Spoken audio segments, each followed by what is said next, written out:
Hello, everyone. So, today our topic of discussion is the influence of group on individual behavior. So, here, of course, we are going to be talking about these two very important processes. We have the social facilitation and, of course, the social loafing, you know. And if we just come to understand what's the true meaning of the two, let us understand that first. So, social facilitation, if we come to see, is basically the tendency for people's performance to improve in the presence of others, or maybe in front of audience. And social loafing is like, when you are in a group, each additional individual, in a way, tends to put in less effort, thinking that others will be putting in their effort. So, literally. So, basically, when we talk about social facilitation, what it basically indicates that the presence of other people will lead to a certain level of arousal in us, and it tends to motivate us to enhance our performance. So basically this enhancement is also possible because the person is going to put in the effort, and definitely those efforts are basically individually evaluated. But what if if the efforts of an individual pertaining to a group, they are actually pooled in, so that you look at the performance of the group as a whole. So when that effort tends to get divided, pertaining to groups, then of course, what's going to be the outcome? Naturally, we'll see the effort of the group as a whole, and that's where social loafing, takes over. So essentially, when we talk about social facilitation, it's always like, how an individual performs an activity, alone in the presence of others. Definitely, when somebody is giving a performance all alone, he is going to put in all the effort, because he knows that people are looking at me. There are people evaluating me, looking at me.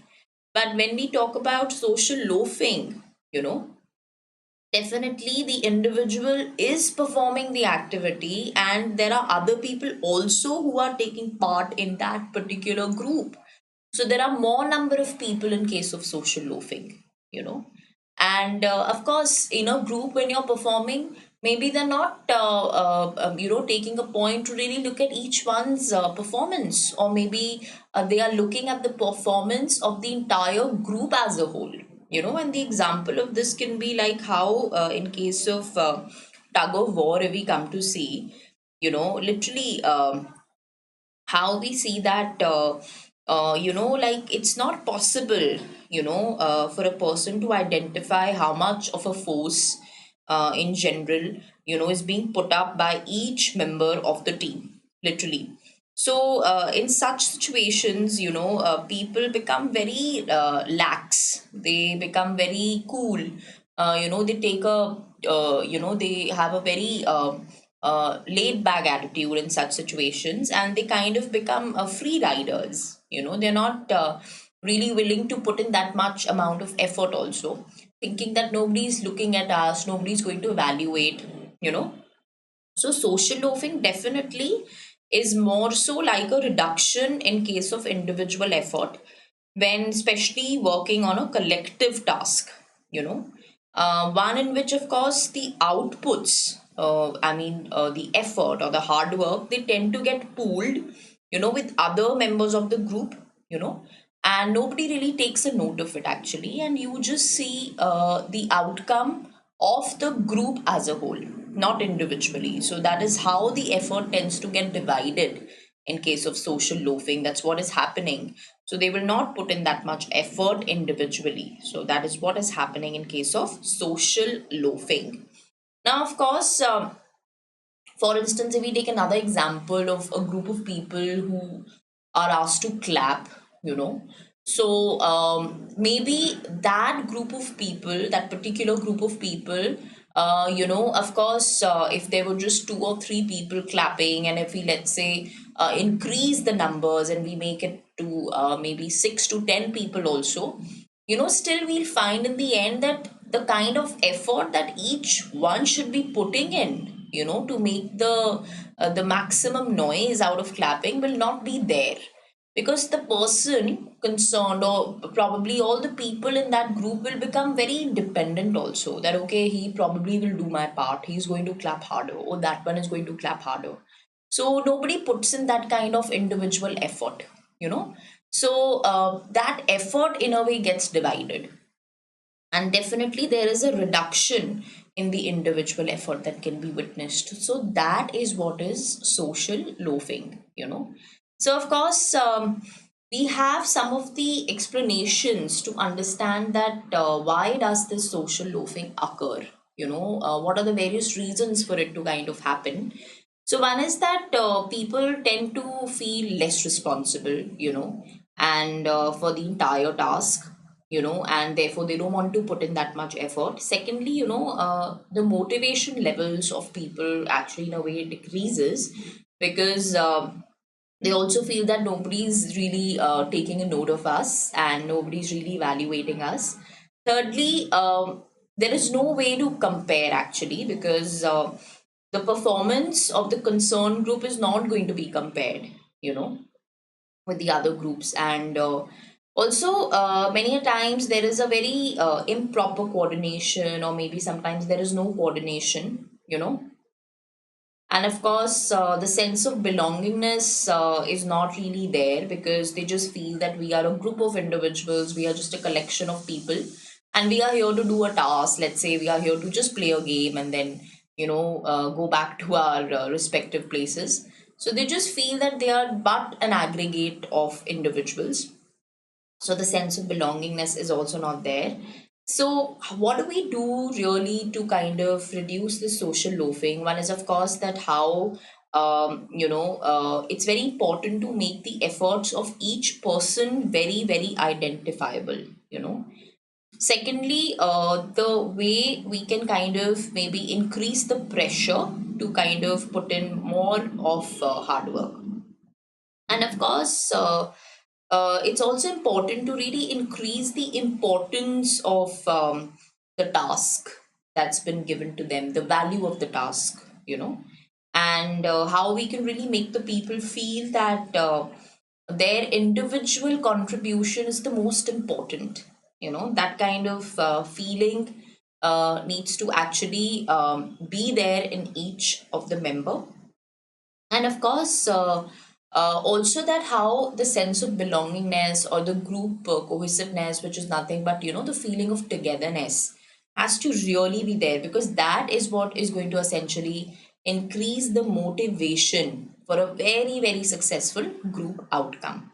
you know then of course we have the next most important topic, which is the group polarization. So here we have the group polarization, which basically talks about how when people tend to shift to very, very extreme opinions, when they're a part of a group, of course, together they tend to move into really extreme decisions, or rather opinions. So, many a times we've noticed, we felt that how important decisions, they are taken by groups, and not really by individuals. And for instance, if suppose uh,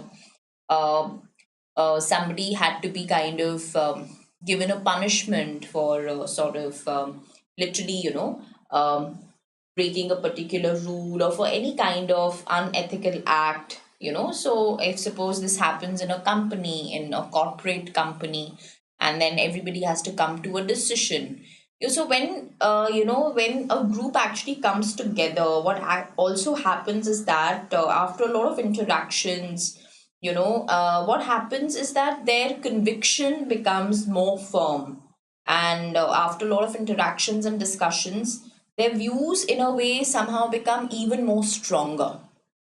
And because of this great conviction and strong viewpoints coming together and feeling even more stronger as a team, they tend to take really extreme decisions, and go in for really extreme opinions, which may not be that great.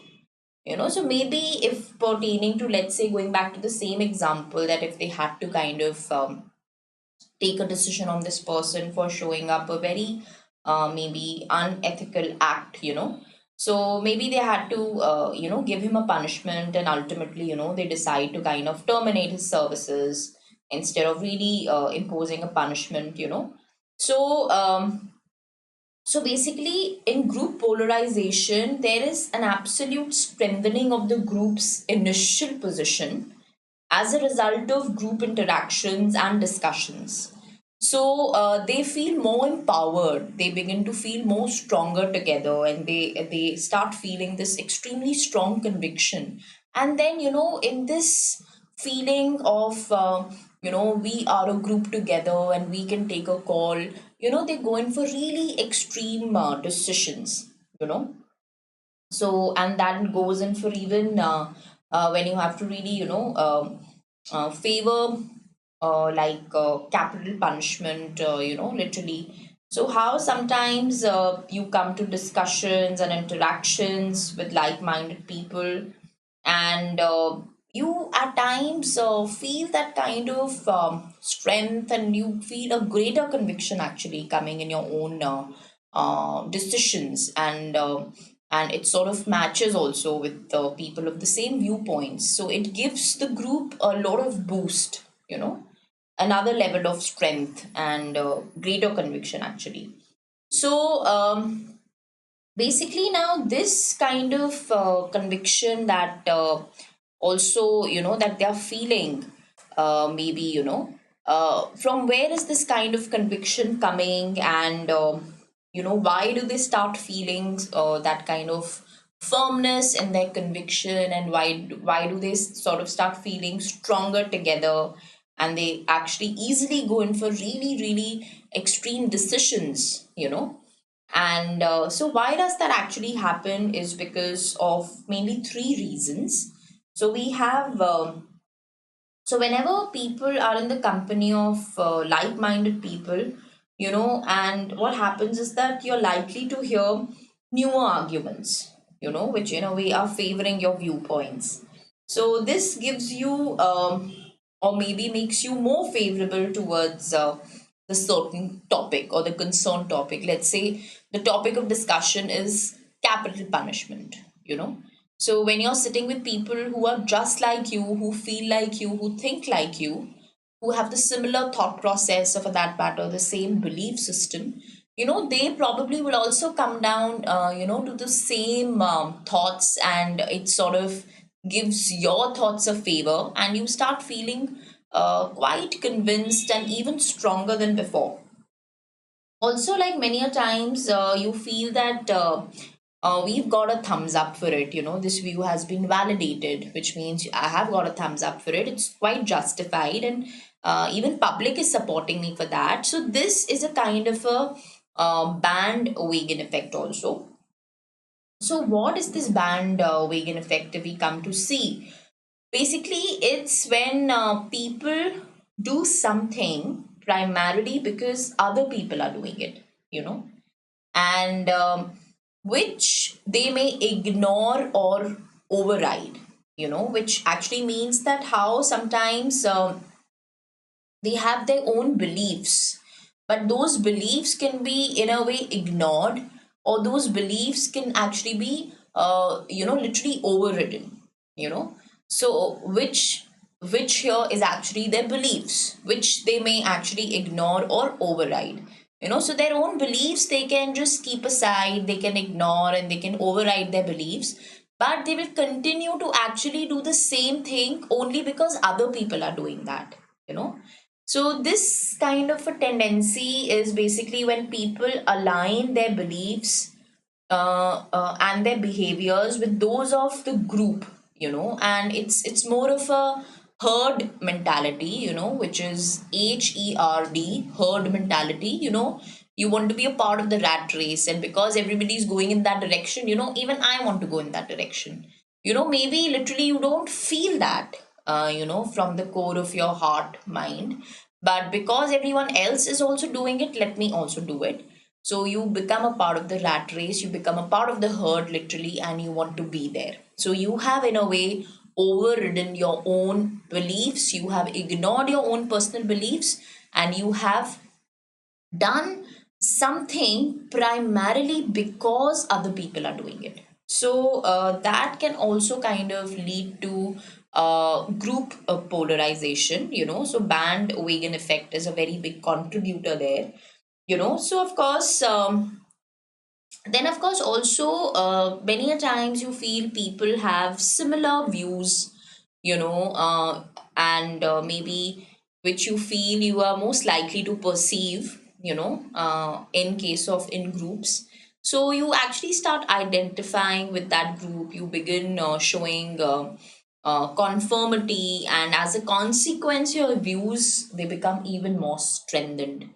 So when you feel that yes, people have similar views like me, and you feel, oh god, they are but my group people, and you want to be with them, and you start identifying with those people, with that particular group, and you in a way start showing even conformity for that matter, which is actually a kind of a social influence, where you individuals tend to change their attitudes, or maybe they can really change their behavior just because they want to kind of adhere to the existing social norms.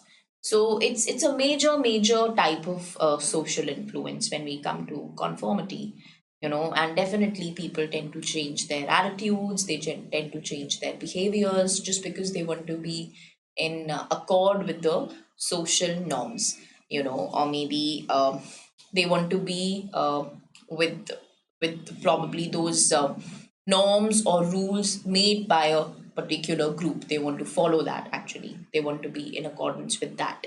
So these are some of the factors which tend to also majorly contribute to this kind of firmness, to this kind of phenomena, so as to say the group polarization, which is nothing but how you tend to also feel strengthened, as being a part of the group, just because of getting into interactions and discussions, how you tend to kind of take the most extreme decisions, so basically how one tends to really, move towards a more extreme point, in whatever direction it could be, so how this group polarization can lead to changing attitudes among individuals just within the group, you know.